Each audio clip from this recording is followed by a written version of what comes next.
Your next topic, which comes under sexuality in organism, there is a subtopic known as cell division during gamete formation. Okay, so now as you know, if, from class 11 onwards, that cell division are of two types. One is meiosis, one is mitosis.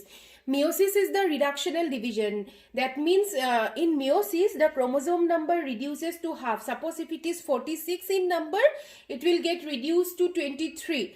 And the another type of cell division is mitosis, which is equational division, where the chromosome number remains same. That means if it is 46 in the parental cell, in the daughter cells also it remain 46. Now the cell division during gamete formation, as you know that gametes are always haploid in number. Okay, they are always haploid to their parental cell, so that the haploid gamete from the male and the haploid gamete from the female fuse and form diploid in number. Now in case of diploid organisms like in higher plants, angiosperms, gymnosperms, including animals and human, okay, that means mammal, the gamete mother cell, that means the reproductive cell, which we also call it as meiocyte. Okay, since meiosis occurs in this type of cell, we also call it as meiocytes, which is diploid in number, undergoes meiosis or reductional division and results in the formation of haploid gametes. That means half to the number of the gamete mother cell or meiocyte. That means meiocyte means if it is means the reproductive cell which is present in case of suppose in case of human it is present in case of present in organ like testes and ovary. So in that cell, the gamete mother cell, if it is 46 in number, after meiosis, the sperm or the ovum will contain 23 chromosome in their number. Okay, so that is in diploid organism. So remember, okay, so this question usually comes, what type of cell division occurs during gamete formation in higher and lower organism.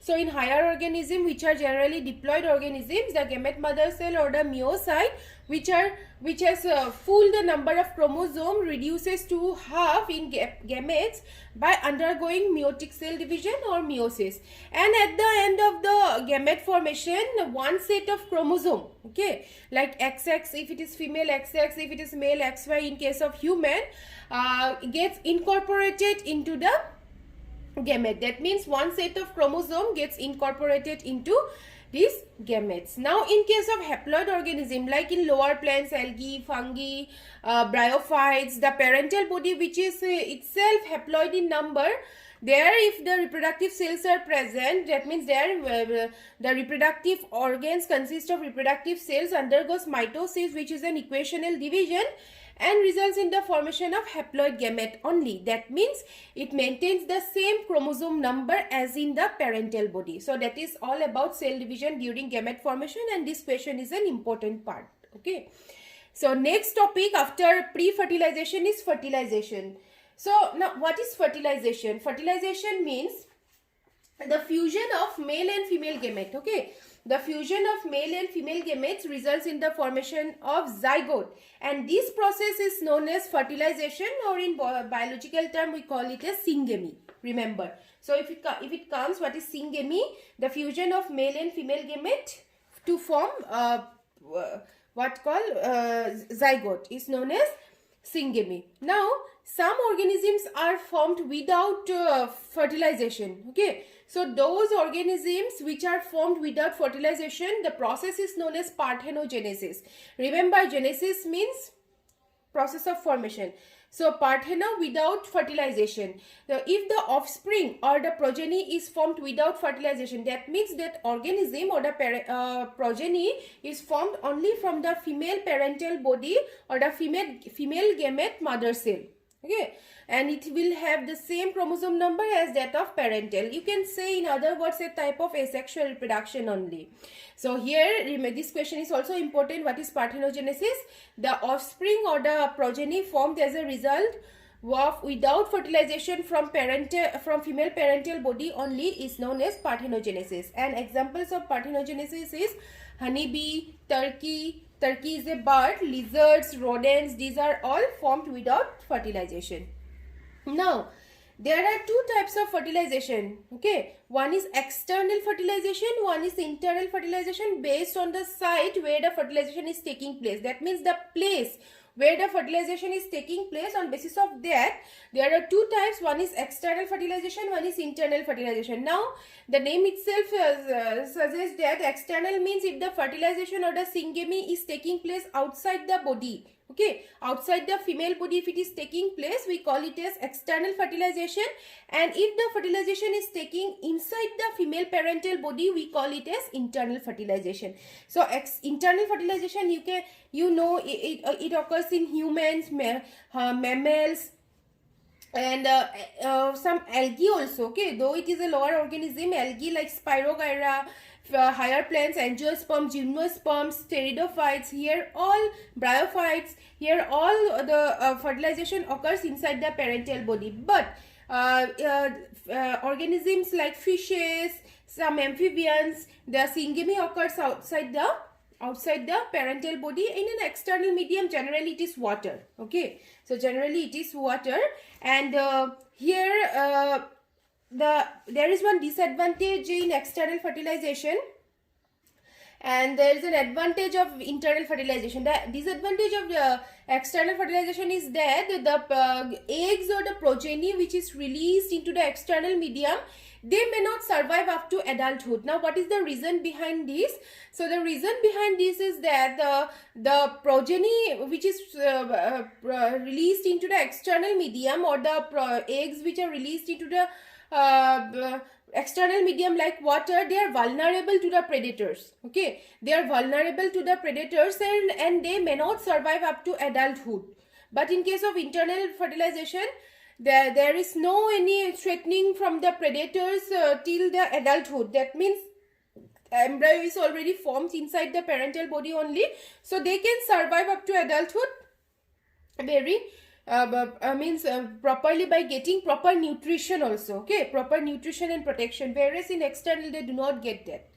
And another disadvantage is that that means the number of in external fertilization, actually since the gametes are released in the external medium only, in the water only, the number of gametes to be released by the male is usually more compared to the number of gametes released or produced. That means if the number of female gamete is 1, the male gametes should be around 10 to 20. Because why? Because the surety of fusion is very less, since the transfer occurs through water medium. That means since water it acts as a medium for the transfer of gamete, the surety, okay, the surety for the fusion of male with the female gamete is very less. Therefore, number of male gametes are always more released compared to the number of female gametes if the external medium is the water. So to compensate that fusion, to compensate the gamete during the transfer, okay, through the water current, the number of gametes released in males is comparatively more than their female gametes. So this question also you just remember, since during external fertilization, since gamete transfers occurs occurs through the external medium like water. So what is the reason behind? To compensate the loss of gamete, the number of male gametes produced are more compared to the female gametes. I have already given that in your PDF notes, so just check once. And your last topic of this chapter is the third event, and that is post-fertilization event. Okay, so we have seen 3 events in sexually reproducing organism. One is pre-fertilization, the second one was fertilization, the third is the post-fertilization. That means after formation of the zygote. Okay, so here what happens? There are 2 events that occurs in post-fertilization. One is zygote formation, one is embryogenesis.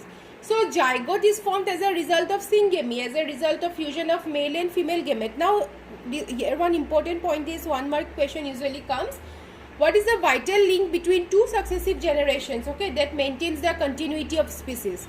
So remember, the vital link is the zygote. That means it acts as a connection between one generation to the next. Therefore, it is the vital link between two successive generations, and it ensures the continuity of race from generation to generation. Okay. Now, remember, the fusion of male and female gametes which forms the zygote is a single cell. Okay. So that means all multicellular organisms develop from a single cell only, that is zygote. Okay, so the body of all multicellular organisms develop from single cell, that is zygote. So, and in case of some lower organisms also, zygote which are haploid in that means which are haploid organism, under certain condition they also form zygote, but that zygote will be diploid in number. Now in that zygote, reductional division will occur to form again haploid spores which are known as zygospores. So you remember that, and that zygospore is synthesized by the wall of the organism only. So first this is the event of zygote. Second is embryogenesis. Again, genesis means process of formation. The process of formation of embryo is known as embryogenesis, and the main two events during embryogenesis is cell division and cell differentiation.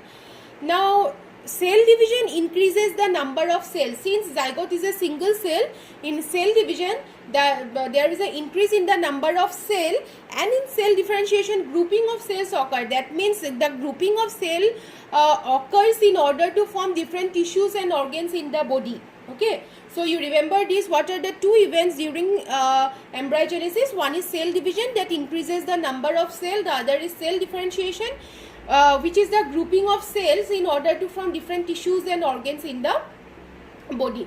Another thing very important, where the embryogenesis occurs, based on where place where the fertilization occurs. One was internal fertilization, other was external fertilization.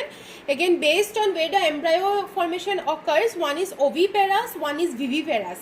Okay, so one is oviparous and one is viviparous. In oviparous, the fertilization occurs outside the female body. Okay, fertilization and the embryo formation also occurs outside the female body, and it occurs that means either by formation of fertilized or unfertilized egg.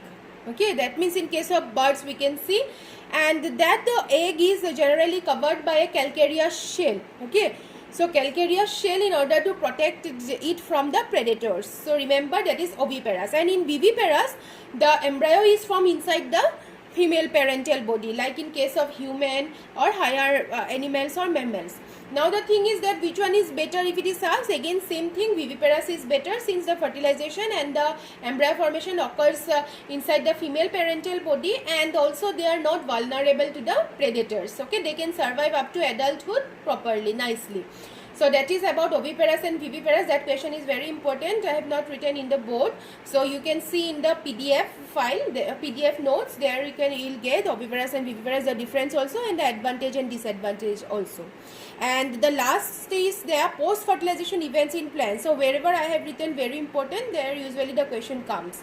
So in plants, what happens? What post fertilization events occur?